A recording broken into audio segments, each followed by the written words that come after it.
우리 교회 찬양대들은 무언가 좀 힘이 있는 것 같습니다. 특별히 우리 장로님들이 서실 때에 제가 느끼는 부분은 뭐냐면은 오늘 이제 가사에 오직 믿음으로 이 교회를 전체적으로 운영하시는 우리 장로님들의 입에서 오직 믿음이라는 이 단어가 나오니까 뭔가 이게 영적인 힘이 딱 느껴지는 것을 보게 됩니다. 우리 모든 성도님들 또 우리 모든 렘넌트들이 하나님이 주시는 중직을 진짜 사모하셔서 우리 가정 가문 살리고 또 교회 살리는 큰 축복을 누리게 되기를 주의 이름 축복합니다. 우리 장로님들 더욱더 건강하시고 또 하나님 주신 새 힘으로 날마다 교회를 섬기는 이 일에 최고의 응답 받게 되길 바랍니다. 자, 우리 옆 사람 한번 인사하겠습니다. 확실한 미래를 가지고 시대를 살립시다. 왜 자꾸 인사하게 하느냐?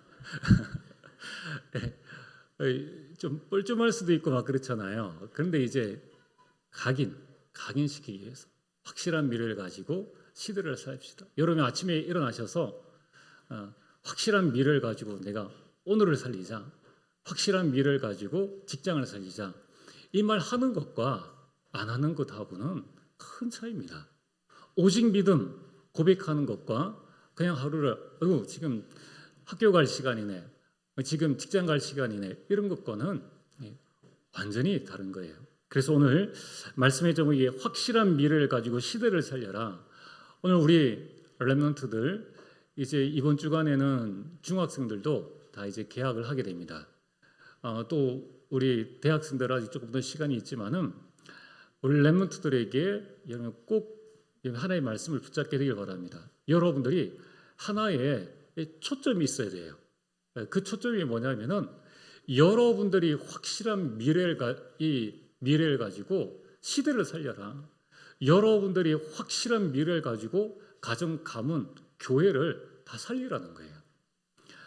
그러려면은 먼저 우리 부모님들과 중직자들이 먼저 나의 미래가 확실해야 됩니다. 자, 먼저 서론으로 렘넌트 7명은 확실한 미래를 가지고 시대를 살렸습니다. 오늘 본문의 말씀의 주인공이 바울입니다. 바울은 이 자신의 확실한 미래를 가지고 있었습니다. 여러분 확실한 미래를 가지고 있으면 답을 주게 되어 있습니다. 바울은 풍랑 만난 배에서 당황하고 있는 그 사람들에게 답을 주었습니다.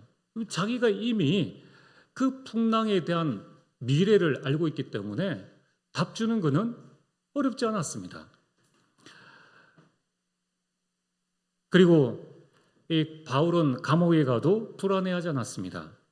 오히려 감옥 밖에 있는 성도들을 향해서 기뻐하라 그리고 감사하라고 말했습니다. 왜냐하면 바울의 미래가 감옥에 있다 할지라도 그의 몸은 감옥 안에 있지만 그의 미래는 하나님께서 이미 완전히 보장해 주셨기 때문에 이건 지나가는 과정이지 내 인생의 끝이 아니라는 거예요.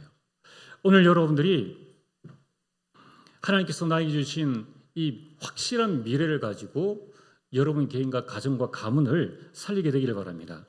그렇다면 2030, 2080 시대를 살아갈 우리 렘넌트들의 이 시대는 어떤 시대입니까? 여러분 앞으로 우리가 살아갈 모든 시대는 부모님도 경험해 보지 못하고 우리 렘넌트들도 경험해 보지 못한 시대를 살게 됩니다. 특별히 앞으로 우리가 살아갈 이 시대는 인공지능 시대, 그래서 4차 산업혁명 시대라고 말씀합니다. 그래서 이 시대의 흐름을 먼저 차지하려고 누구든지 이 새로운 변혁의 시기에 그걸 먼저 차지하면은 이 위쪽으로 서밋으로 올라가지 않습니까? 그래서 불신자들은 명상운동, 접신운동을 통해서 계속적인 이 4차 산업혁명 시대를 미리 앞서서 준비한다는 겁니다.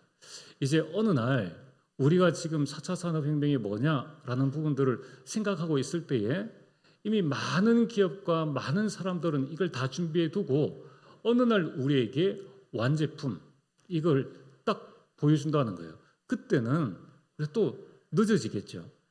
우리가 살아갈 앞으로의 시대는 4차 산업혁명 시대이고 AI 시대이다. 그러면은 앞으로 우리가 이 AI를 넘어설 수 있는 그 힘이 어디에서 나오느냐? 이것이 바로 우리 렘넌트들에게 교육이 되어져야 합니다. 그래서 지금 네피림 시대가 되어가고 있죠. 그래서 당연히 따라오는 것이 정신병 시대입니다. 그렇다면은 우리는 이 시대의 흐름을 보고 나의 미래를 확실하게 가지고 있어야 됩니다. 그리고 시대를 살리는 도전을 지금 우리 렘넌트들과 우리 모든 성도님들이 지금부터 준비하고 하나님의 인도를 받아야 합니다.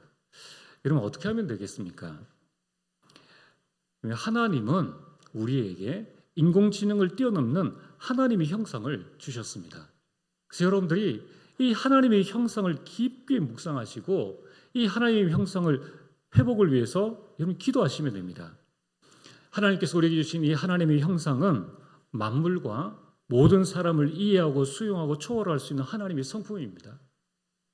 또한 이 하나님의 형상은 생육하고 번성하고 정복하고 하늘과 땅과 바다의 모든 움직이는 것을 다스릴 수 있는 하나님의 능력이라는 거예요. 그걸 이미 하나님께서 우리에게 주셨습니다. 너무나 감사한 일이죠. 이제 중요한 것은 어떻게 이것을 회복하느냐 하는 것이 중요합니다. 그래서 이 하나님의 형상은 예수 그리스도 안에서 회복되어집니다. 그래서 우리에게 주신 언약, 그리스도와 하나님의 나라와 오직 성령의 충만을 두고 기도할 때에 그때에 나에게 주신 이 하나님의 형상들이 하나씩 하나씩 회복되어지는 겁니다. 자, 그래서 오늘 여러분들이 이번 주간에 우리는 어떤 하나님의 말씀을 붙잡고 살아가야 될 것인가? 그래서 저는 오늘 주신 말씀 속에서 제가 붙잡은 레마는 하나님의 형상을 회복하라. 이걸 레마로 붙잡았습니다. 또한 저희 기도 제목은 문화정복, 세계정복할 하나님의 성품과 능력을 회복하게 하옵소서. 실천사항은 하나님이 주신 언약을 붙잡고 기도하자. 여러분들은 어떤 레마를, 어떤 기도 제목을, 어떤 실천사항을 붙잡았습니까? 여러분이 이 부분을 딱 붙잡고 이번 한 주간 여러분의 집중 속에 들어가게 되기를 주의 이름으로 축복합니다.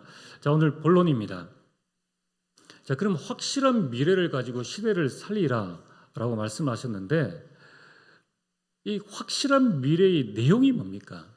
또 시대를 살리려면 시대를 앞서가야 되는데 시대를 앞서가는 그 내용이 무엇입니까? 자, 오늘 첫 번째, 확실한 미래는 말씀 안에 있습니다. 그래서 하나님께서 바울에게 말씀으로 바울의 미래를 알려주셨습니다. 중요한 것은 바울은 이것을 언약으로 붙잡았다는 거예요. 그래서 바울이 붙잡은 언약이 뭡니까? 오늘 우리가 읽었던 사도행전 9장 15절의 말씀입니다. 예수 그리스도를 이방인과 임금들과 이스라엘 자손들에게 전하기 위한 그릇이다. 바울은 하나님의 말씀을 자신의 언약으로 붙잡았습니다. 근데 여기서 중요한 것은 바울이 이 언약을 붙잡기 이전에 누가 바울에게 이 하나님의 말씀을 전달해 주었느냐는 거예요. 그것은 아나니아가 하나님으로부터 그 언약을 듣고 바울에게 전달해 줬다는 겁니다. 우리가 지금 이 앞에 다 읽진 않았는데 여러분이 잘 아시듯이 바울이 예수 믿는 사람을 잡으려고 다메섹이라는 성에 가는 그 길 위에서 그리스도를 예수님을 만나게 됩니다. 빛이 비치게 될 때에 이 소리만 들리게 되는 그때에 누구십니까? 나는 네가 핍박하는 예수라. 그 다음에 이 바울이 제자들의 손에 이끌려서 이제 준비하고 있는 이때에 그 아나니아라는 사람에게 하나님의 말씀이 임한 것입니다. 네가 가서 저 성에 있는 바울에게 안수하여서 그를 낫게 해라. 왜냐하면은 이 바울은 앞으로 이런 큰 일을 할 사람이다라고 하나님께서 아나니아에게 말씀해 주셨습니다. 자, 오늘 여러분들이 이 자리에 계신 우리 모든 중직자분들 또 우리 부모님들이 붙잡아야 될 게 뭡니까? 우리 모든 부모님들과 우리 중직자와 성도는 자녀에게 또 우리 믿음의 렘넌트들에게 언약을 전달할 수 있는 언약 전달자가 되어야 한다는 거예요. 그래서 우리 모든 부모님들은 여러분들이 먼저 우리 가정이면 가정, 여러분 개인이면 개인, 또는 여러분들이 후대면 후대, 그 후대를 향한 하나님의 언약이 무엇인가, 이 부분을 여러분들이 먼저 붙잡고 그걸 전달해 줄 수 있어야 된다는 거예요. 그래서 여러분들이 먼저 이 말씀 안에서 있어야 합니다. 이것이 부모의 사명인 것입니다. 여러분, 우리 중직자들이 해야 될 중요한 부분이 뭡니까?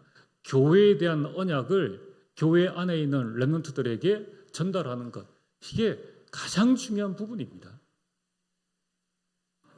자, 두 번째는, 그래서 이 언약을 전달할 때에 시편 119편 105절에 주의 말씀은 내 발의 등이요 내 길에 빛이니이다. 말씀 안에 여러분들의 확실한 미래가 다 들어있다는 겁니다. 자, 두 번째는 그 언약을 붙잡았다면 이제 내가 무엇을 해야 할 것인가? 많은 사람들이 고민하고 있는 게 뭐냐면은 내가 지금 뭘 해야 되지? 라는 부분입니다. 좀 이 부분을 가지고 있다가 문제가 생기면 어떻게 해야 되지? 뭘 해야 되지? 라는 이 질문을 한다는 겁니다. 여러분들이 해야 할 일, 부모가 해야 할 일, 우리 중직자들이 해야 할 일, 세상 속에서 우리 모든 그리스도인들이 해야 할 일을 하나님께서는 비전과 꿈으로 우리에게 주신다는 겁니다. 그래서 하나님께서 언약 안에서 내가 해야 할 일을 비전과 꿈으로 알려주십니다. 하나님께서 바울에게 알려주신 그 비전이 뭡니까? 사도행전 20장 24절, 나의 달려갈 길과 주 예수께 받은 사명, 곧 하나님의 은혜의 복음을 증언한 일을 마치려 하면은 내 생명조차도 귀한 것으로 여기지 아니하노라. 바울의 비전은 뭐냐면은 저 이방인들이 그리스도의 복음을 들을 수 있는 세계 복음화입니다. 이걸 바울이 언약 안에서 비전을 발견한 것입니다. 그래서 바울이 늘 마음이 꿈꾸고 있었던 것이 뭐냐면은 그 바울의 꿈은 로마서 15장 23절에 보면은 서바나까지 내가 가려고 했다. 그 바울의 꿈은 늘 이 복음을, 그때의 땅끝은 바울이 볼 때에 또 그 시대의 사람들이 가지고 있었던 땅끝은 서바나, 지금의 스페인이었습니다. 그 스페인까지 내가 복음을 증거하는 것이다. 왜냐하면 예수님께서 사도행전 1장 8절에 땅 끝까지 이르러 증인이 될 것이다, 이렇게 말씀하셨기 때문입니다. 바울이 붙잡았던 이 비전과 그 꿈을 하나님께서는 어떻게 이루어주셨습니까? 사도행전 19장 21절에 로마도 보아야 하리라. 사도행전 23장 11절에 로마에서도 증언하여야 하리라. 사도행전 27장 24절에 가이사 앞에 서야 하리라. 여러분, 우리가 가지고 있는 그 비전과 그 꿈 안에 무엇을 행해야 할 것인지 하나님은 로마로 가라, 가이사 앞에 이 복음을 증언해라 라는 부분들을 가르쳐 주셨다는 것입니다. 오늘 우리 많은 교회 중직자분들, 또 우리 부모님들이 내가 우리 자녀들을 위해서 무엇을 해야 될 것인가, 우리가 교회를 위해서 무엇을 해야 될 것인가, 정확한 비전과 정확한 꿈을 전달해 주는 겁니다. 자, 오늘 본론 세 번째입니다. 그럼 어떻게 해야 됩니까? 우리는 어떻게 살아가야 합니까? 여러분, 내 삶의 목적과 방향, 이 부분이 바로 이미지와 인생 작품에 있다는 겁니다. 하나님께서 바울에게 주신 그 이미지는 뭡니까? 어떻게 하면 로마를 복음할 수 있을까? 그래서 하나님께서 바울의 마음을 움직이셔서 바울로 하여금 찾아가고 한 것이 바로 사도행전 17장 1절에 회당으로, 18장 4절에 회당으로, 19장 8절에 또 에베소에 들어가서 회당으로 가게 했다는 것입니다. 바울의 이미지는 뭡니까? 회당을 찾아서 후대를 살리는 후대 운동의 주역으로 섰다는 겁니다. 이러한 이미지에 맞게 하나님께서 바울에게 주신 인생 작품이 뭡니까? 그게 바로 로마서 16장의 로마 복음화의 제자들, 고린도서 16장의 제자들, 골로새 4장의 제자들입니다. 이 제자들이 하나님의 그 말씀의 인도를 받을 수 있도록 바울이 남긴 두 번째 인생 작품이 바로 서신서입니다.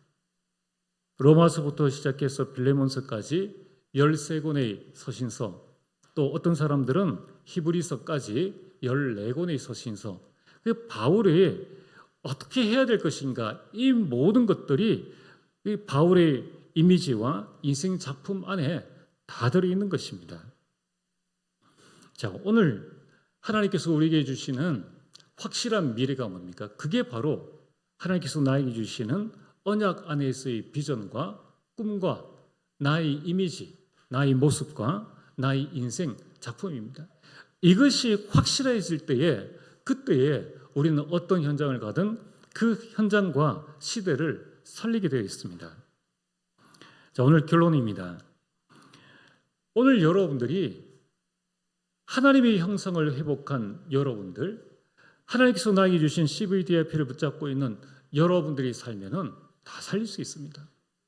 다른 사람이 중요한 것이 아니라 여러분들이 가장 중요합니다. 그래서 여러분들이 뭘 해야 됩니까? 여러분들은 문제 속에서 문제를 붙잡지 말고 언약을 붙잡아야 합니다. 여러분, 7명의 렘넌트는 문제 가운데 당황하지 않고 거기에서 언약을 붙잡았습니다. 문제에서 하나님이 주시는 언약을 발견하는 것이 은혜입니다. 그래서 여러분들이 매 순간순간마다 하나님의 은혜를 갈구하고 여기 간구하며 하나님의 은혜를 위해서 집중적으로 기도해야 됩니다. 오늘 이 자리에 계신 우리 성도님들 가운데에 여러분에게 문제가 생겼습니까? 하나님의 언약을 발견할 기회입니다. 여러분, 이 하나님이 주시는 언약을 발견할 수 있도록 여러분이 기도하시길 바랍니다. 요셉에게는 가정 문제가 있었습니다. 그때에 하나님께서는 꿈을 통하여서 애굽 보고마에 그 언약을 주셨습니다. 모세는 그 민족들이 노예가 되어지는 그 문제 속에 있었습니다. 그런데 하나님은 그에게 희생제사라는 언약을 주시고 출애굽의 그 언약을 이 모세가 붙잡은 것입니다.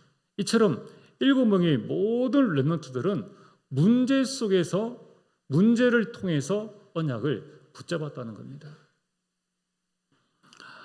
그렇다고 우리가 하나님이 저에게 문제를 주옵소서 이렇게 기도할 수는 없잖아요. 이 말씀 속에서 언약을 붙잡아야 합니다. 두 번째는 여러분들이 어떻게 나를 살립니까? 이제부터 우리 모든 렘넌트들과 우리 모든 성도님들은 영적 서밋에 서라는 겁니다. 어떤 문제, 어떤 일이 일어난다 할지라도 여러분이 먼저 영적 서밋에 서서 그 일을 바라보는 겁니다.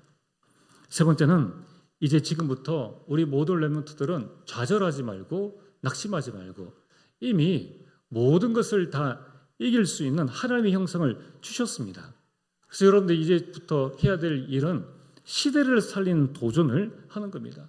우리 모든 중직자들과 우리 모든 성도님들도 이제 지금부터는 하나님께서 어떻게 이 우리 가정, 우리 가문을 살리게 하실 것인가, 이 도전을 하는 겁니다. 이 도전이라는 게 뭡니까?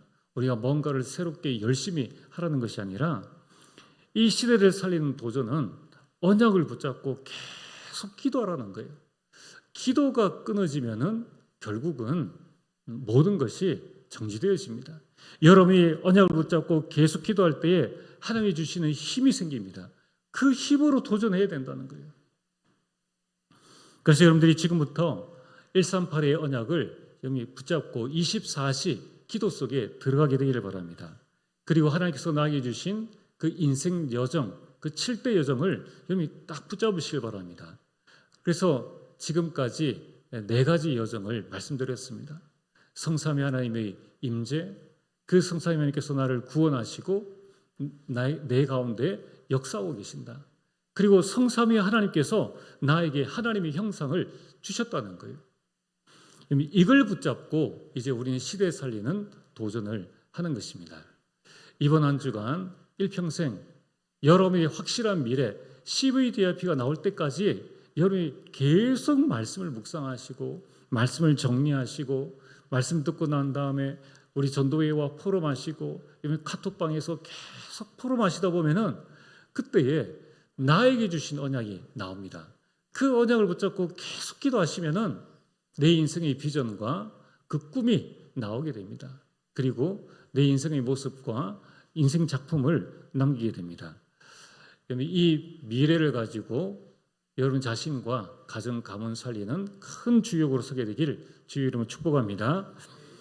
전능하신 아버지 하나님 참으로 감사를 드립니다. 하나님 우리 모든 주의 백성들에게 또 우리 모든 렘넌트들에게 은혜를 더하여 주시사 하나님이 주신 확실한 미래를 가지고 나의 현장과 시대를 살리는 도전을 할 수 있도록 역사하여 주옵소서. 예수님 이름으로 기도리옵나이다. 아멘.